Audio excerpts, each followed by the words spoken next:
আসসালামু আলাইকুম। আমরা যখন আমাদের ফোন থেকে কোনো পিসিতে কোনো ফাইল ট্রান্সফার করতে চাই, তখন দেখা যাচ্ছে আমরা সবার আগে কি করি? কেবল খুঁজি।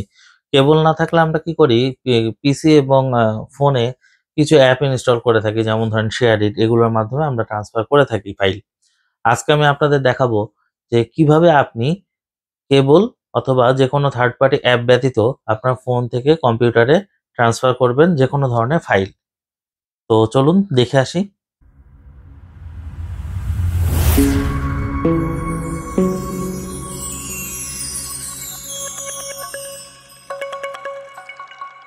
আমাদের ১ম এ যেতে হবে প্লে স্টোরে। আমি আমার ফোন থেকে যাচ্ছি প্লে স্টোরে। প্লে স্টোরে আসার পর আমাদের একটা সফটওয়্যার সার্চ দিতে হবে। সফটওয়্যারের নাম হলো ওয়াইফাই এফটিপি সার্ভার যেটা দেখছেন, এটা ইনস্টল করে নিতে হবে। আমি এখন এটা ইনস্টল করে নিচ্ছি। ইনস্টল হয়ে যাওয়ার পরে আপনাদের ওপেন ক্লিক করতে হবে। আমি এখন এটা ওপেন করে নিচ্ছি। ওপেন করার পরে এখানে দেখেন স্টার্ট নামে একটা অপশন আছে। আমাদের এই স্টার্টে ক্লিক করতে হবে। আমি স্টার্ট ক্লিক করে দিচ্ছি।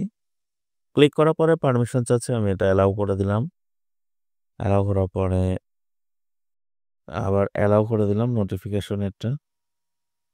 এইবার এইখানে দেখবেন সার্ভার ইউআরএল যেটা দেওয়া আছে এফটিপি এটা এখন আপনার কম্পিউটারে দিতে হবে। আমি এখন কম্পিউটারের ডিসপ্লেতে যাচ্ছি।